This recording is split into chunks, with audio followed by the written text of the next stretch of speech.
There we go. What's going down? Thor and Brian. It's Wrestling in the Basement. Woo! Wrestlemania / NXT Takeover New Orleans edition. Oh, yeah. We've been watching wrestling for what seems like 7 days. Yeah. But it's realistically been like 10 hours. Which is a long time. What time? Like 2 o'clock in the afternoon? Yeah. Well, And it's 11 something right now. So yeah, that's 10 hours, right? 11 hours? 10 hours? 10 hours. Holy buckets. So let's break it all down. Let's unpack it, right? Mm-hmm. WrestleMania, we'll get there. Let's start with NXT New Orleans. NXT Takeover New Orleans happened yesterday. I was at a monster truck show, so I wasn't able to watch it. And you were doing Brian things. Oh, yeah. We watched it tonight before the pre-show for WrestleMania. And honestly, NXT Takeover New Orleans, I'm just going to start off. It was an A++ show.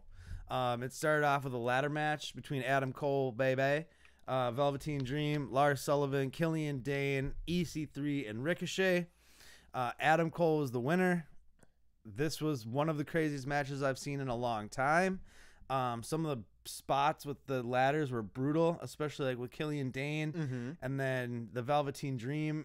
One of the parts I love most about that match was he had voodoo dolls of every one of his opponents on his ring attire. Yeah. Which was a very nice touch. Did I say who won? I don't think so. Adam Cole, baby. Takes the W. He becomes your inaugural North American NXT champion. So that was an awesome start to an awesome pay-per-view. Next came help me out, the tag teams or the women's? I think it was the women's match. It was the women's match. It was like Shayna 7 Baszler. days ago. It was Shayna Baszler versus Ember Moon, and that was an awesome match too. WWE is, I think Shayna Baszler is kind of their Rousey 1.0, so that's like their test run. And if they can work Rousey how they work Shayna Baszler, because they're both MMA backgrounds, they're both part of the 4 horsewomen of UFC. That's the way to do it. Shayna Baszler wins. She dethrones Ember Moon. She becomes the new NXT Women's Champion. It was an awesome match. She popped her shoulder back in. Used her hair to hold. Yep, used her hair to hold the chokehold in because she couldn't use her other arm because she kept selling the blow that she took earlier in the match, which was awesome. I mean, her selling all that. That was a really good match. There wasn't a bad match on the NXT card, honestly. No. Well, there's only 4 matches. 5 matches. 5 matches, sorry. So next you got the tag champion match. So Undisputed Era, which is Adam Cole again with Kyle O'Reilly versus Authors of Pain versus Roderick Strong and Pete Dunne, the UK champion. And that was a really good match. I wouldn't say my match of the night, probably the weakest of all the 5 matches, but it had the best ending because Roderick Strong goes full heel turn, kicks his partner, helps the Undisputed Era retain their NXT Tag Team Champions. So now Adam Cole, baby, is a two champion holder. He's a North American champion and a tag team champion. Then Roderick Strong proceeds to put on an armband for Undisputed Era and pretty much looks like he's joining the Undisputed Era. I'm sure he's going to be the tag champ with Kyle O'Reilly. Right. Replacing Bobby Fish, who apparently is going to be out for 5 to 7 months with his injury. So they needed to do something to kind of fill that to keep that faction 3 people and strong. Right. And it really, I mean, no one saw Roderick Strong really turn in heel, so it worked on multitudes of levels. Then we had the championship match, the NXT championship match. It was Andrade Cien Almas versus Aleister Black, or as we first called him when we first saw him, Aleister Black. And the dude from Amsterdam pulled it out. Aleister Black wins, becomes your new NXT men's champion. And there was a good amount of like cheatsy doodle in that match. Yes. Selena Vega, who comes out with Andrade, really tried to turn the tide in his favor and ended up actually costing him the match with a dive off the top rope, right? Where she hit Andrade. And he caught her and then took one. Aleister hit the Black Mass spinning heel kick. 1, 2, 3. we have and a new that's champion. how I always like when you got the cheatsy doodle happening. I feel like it's best. Eventually, it's like, gonna backfire on you, right. and it did finally. And Alistair took full advantage and won the championship. So then the last match of that pay-per-view was the non-sanctioned or the unsanctioned. Yeah, didn't have any sanctions. The match that was, Johnny Gargano versus Tommaso Ciampa. It's a blood feud. It's been building for like 8 months since DIY broke up way back in the fall. If you've been watching NXT through this whole journey, it's epic. Johnny Wrestling pulls out the W, gets reinstated in NXT. He wins. It was an awesome moment. It was an awesome match. He effed up Tommaso Ciampa's eye at one point, like bad. Was gonna hit him, like kicked the. Yeah, he like snapped a crutch, which Tommaso Ciampa took the crutches from a plant in the audience, so they stole the crutches because the crutches have been part of this whole story building. That's how Tommaso cost him the NXT championship and got him kicked out of NXT, and it's what he used when he first came back and beat him on the ramp after NXT Takeover Philadelphia. So they really do a really good job of their storytelling over in NXT, and that's why I think, honestly, NXT Takeover was vastly superior than WrestleMania 34. It also was half the length and double the quality. A++. What'd you think? I thought it was really good, but I think saying one is better than the other is unfair when it's obvious WrestleMania is not for the same audience, if that makes sense. Really? Not for a wrestling audience? Okay, so being like, oh yeah, anyone who watches, that's like being like, well, No, I get what you're saying. And they have more freedom, and it's not Vince booking NXT. And it shows. It shows, though. That's what bothers me. It's not. They are for different audiences. At WWE, WrestleMania's got more mass audience. And NXT is almost like an indie promotion. It seems inside more like WWE. Fun, I guess, is it what is. Wrestle... The crowd's more into it. Mauro Ranallo makes it feel like a big fight. I mean, WWE is more. Well, they're fun. They're more of the entertainment side, I think, and less of the sports or the wrestling side. Whereas NXT is more about the wrestling than it is. There was no promos really cut. There was barely any filler. Right. It was a really lean, mean 3 hours, 5 matches. Everyone got time to show their stuff, and it was everything it should have been. And honestly, it stole the weekend for me. So now I'm gonna tell you why it stole the weekend. We're gonna talk about WrestleMania. Oh yeah. It was a 7-hour show, people. It started at 4 p.m. in the afternoon Central Time. It ended at 11 p.m. this evening. That's too long. There were 14 matches. That's too many. So in the pre-show, we had 3 matches. And we'll talk about who won the predictions. Oh, yeah. And we'll talk about, how my booking looked. It wasn't good. So the pre-show started with the Andre the Giant Battle Memorial Battle Royale. Whatever. The Andre Champ, whatever. You know what I'm talking about. The men's Battle Royal. I was right. Woken Matt Hardy won. It was fine. It was nondescript. It was quick. They didn't have anybody come out. They just started with all the men in the ring. Yeah. And everyone proceeded to get thrown out. Took about 15, 20 minutes. Came down to Baron Corbin. I wish the women's one would have followed suit.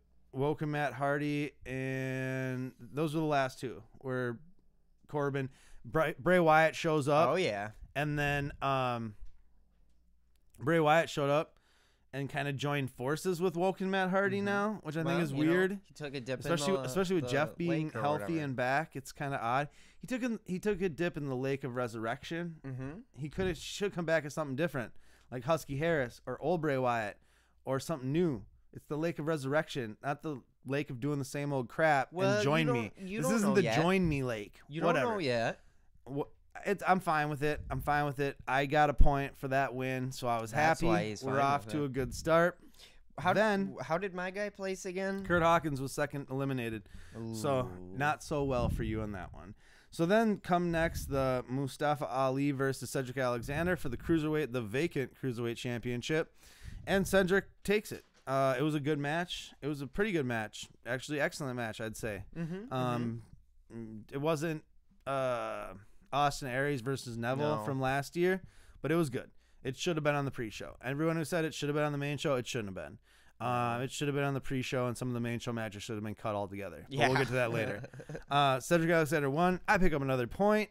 So I'm up 2-0 on everybody at this point, which I'm feeling pretty good.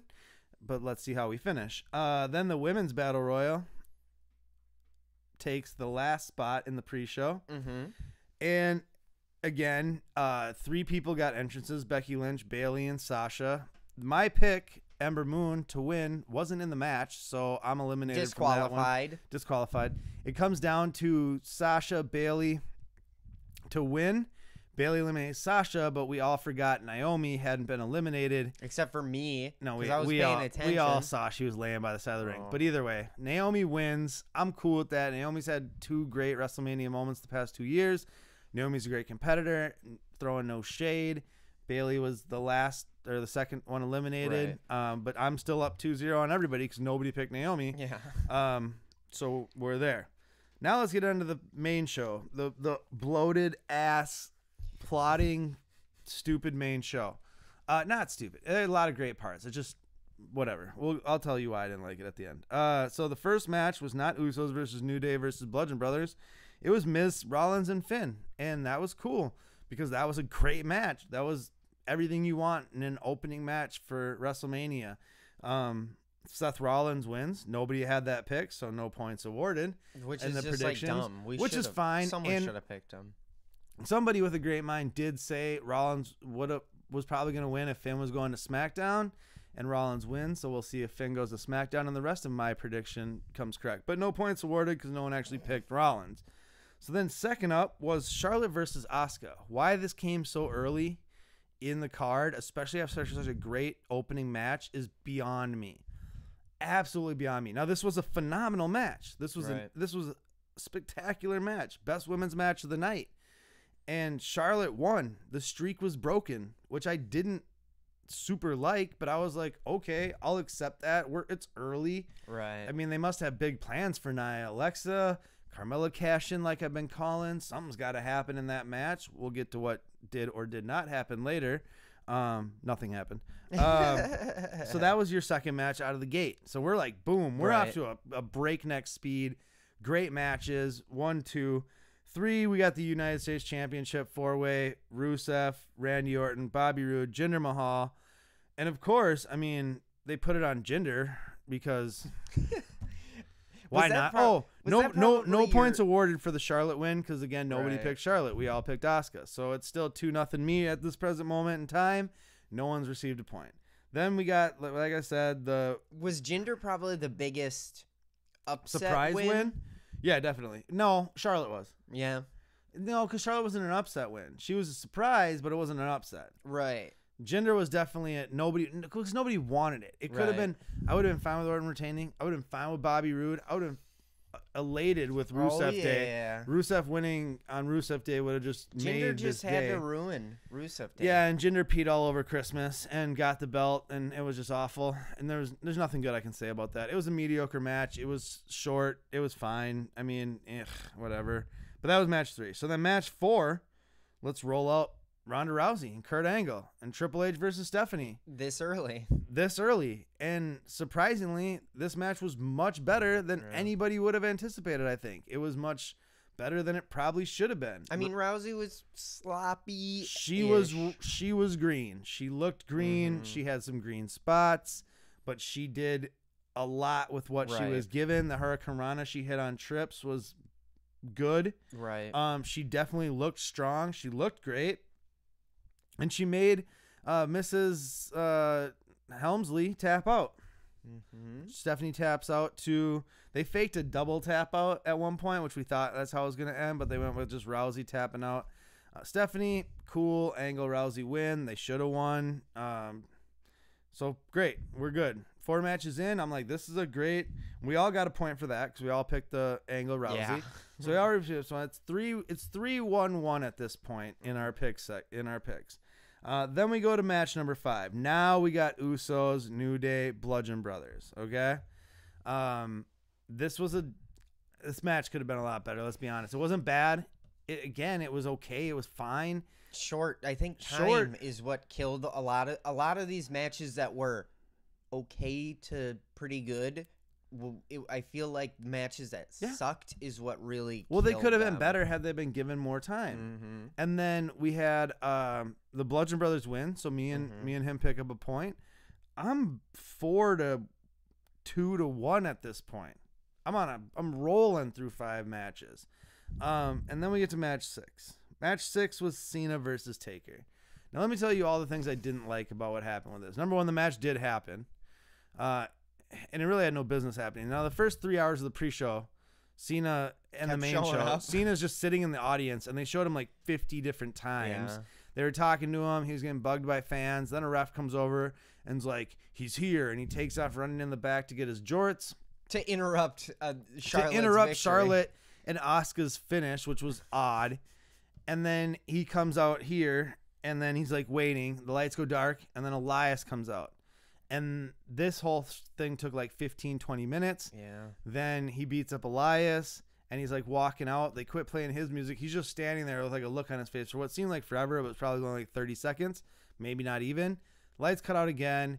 You see Taker's stuff in the ring. There's lightning. Taker stuff's gone. Taker shows up.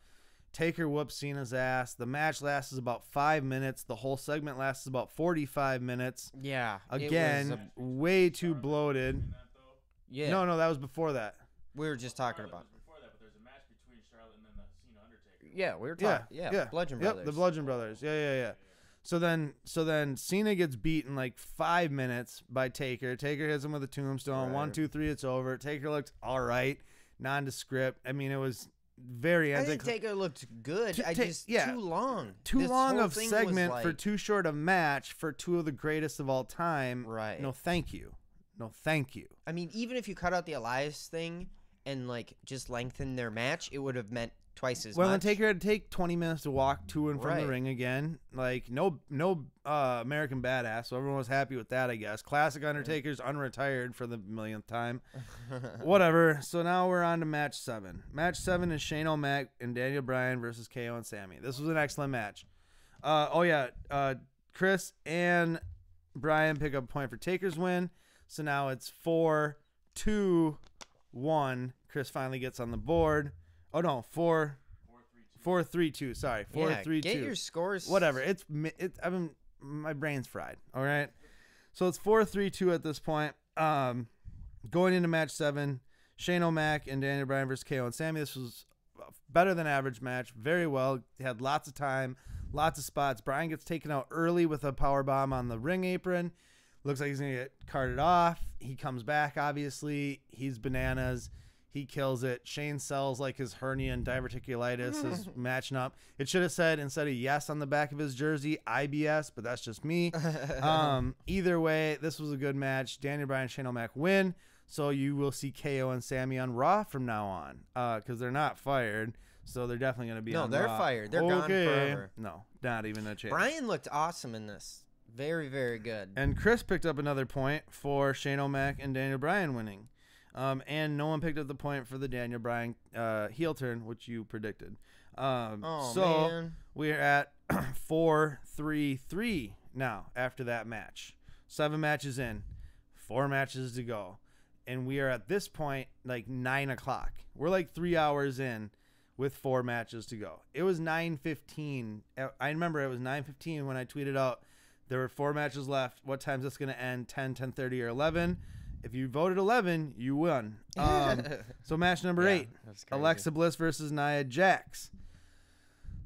This match should not have been in the spot it was. It should have followed the opening match, and the Asuka Charlotte should have been here. It was a much better match.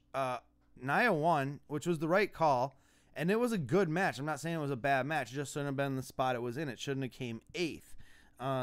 Well, and we had a lot of like the really, I guess more technical matches earlier in the card, and more of like this one person slaps another person around this late in the game. Literally the last, I think that's part of the reason why everyone was so bored the last couple matches. Yeah, the crowd died in the last half. Because it's a heavy person versus a light person throwing them around was basically what we got the last 3 or 4 Nia matches. wins, so he picks up a point. So now we're tied 4-4, and Chris is at 2, right? Yeah. Okay. So Nia wins, blah, blah, blase. Go on to match 9. AJ Styles versus Shinsuke. Again, too early. It shouldn't have been the third match before the finale. It should have ended the show. I think what would have happened at the end would have been even more impactful had it been the end, especially considering how the crowd was for the finale. But we'll get there. We will get there. So AJ retains. Brian picks up another point. He's now up 5 to my 4. It was a good night for Brian's. You pretty much had a ton of unanswered points, and then Chris was still at what, 3 at that point or something like that. So AJ retains. It was a really good match. It was only 20 minutes long, approximately. They did everything they could have with the time they were allowed it. Again, if it would have had about 10 more minutes, I think it would have been that much better. But AJ wins, and then afterwards, Shinsuke low blows him, kicks him a bunch of times, hits him with a Kinshasa outside the ring. Nakamura heel turn. This is kind of the beginning of this feud, I would say. Yeah.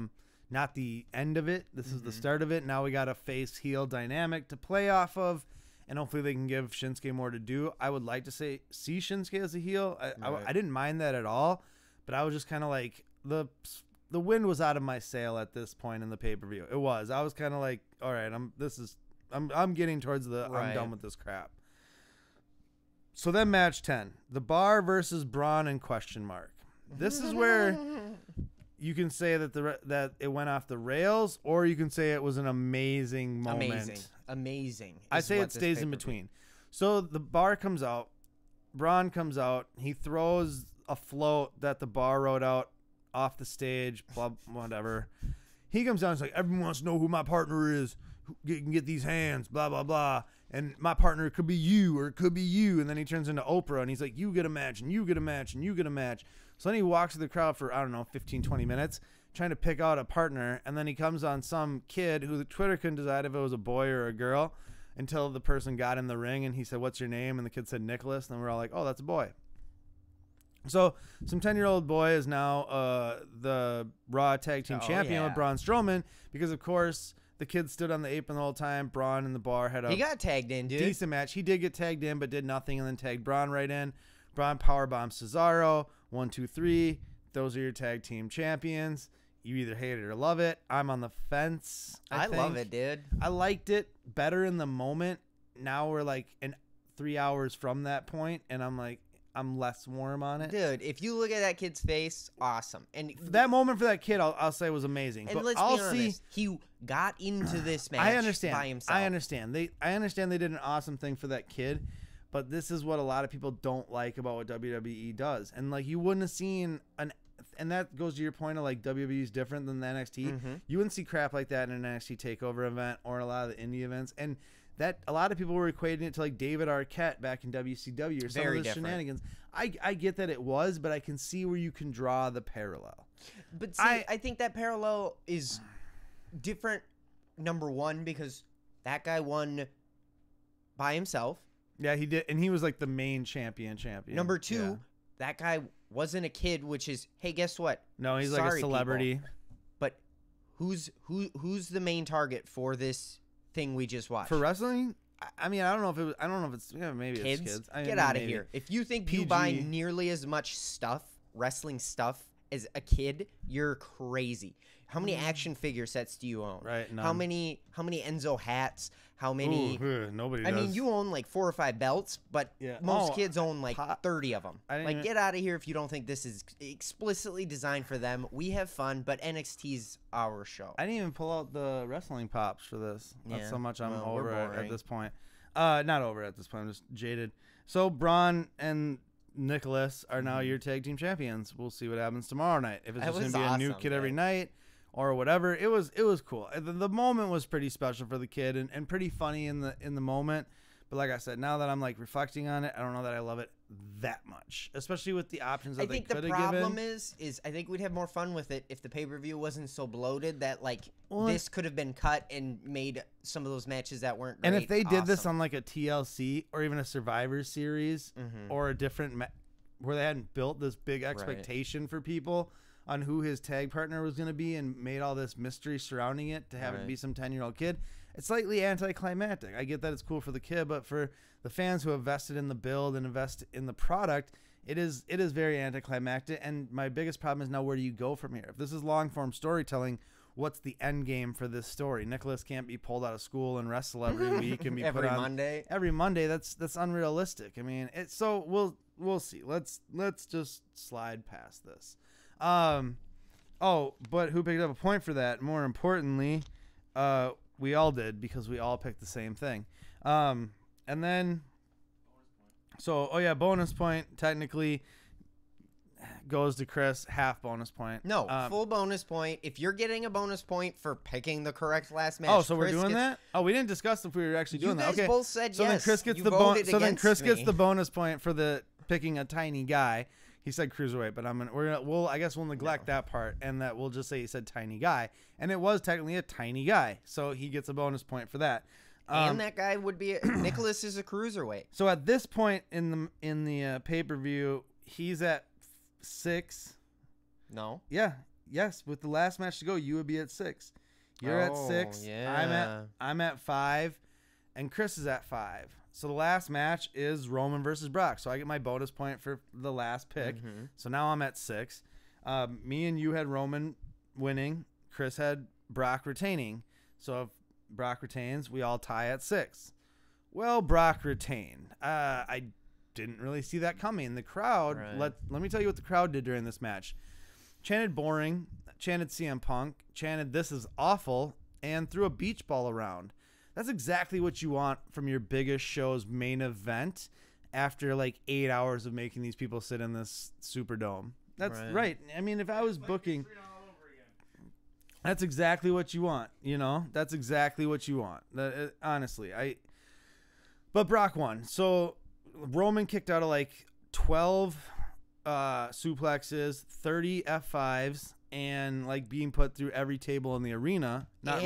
And his head being torn open, just like Orton's. Yeah, he did take a nasty elbow to the head, and dude, he is like laser guided. Brock can bust people open with one elbow, and he's pretty efficient at it.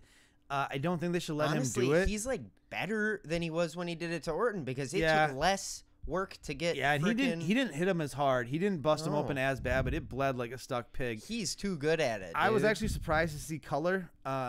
Really, especially in that finale. I think Vince thought it was going to save it. It didn't. Brock retaining, and they still booed, which was surprising because no one wanted Roman to win. Right. But Brock retained. Chris saw it clearly, so we all tie at 6. So nobody wins. It's just a big wash. It's just a big wash. Our win thing is, or our whatever you want to call it. Predictions is just like the pay-per-view. Middle of the road. Middle of the road. Literally, we all went 6 for like, 6 out of 14? Something like that if you count the bonus points. Yeah, sure. So, yeah, it was, I give WrestleMania itself, I've been bouncing back and forth between C and B minus, and I'm going to go C. NXT was an A+.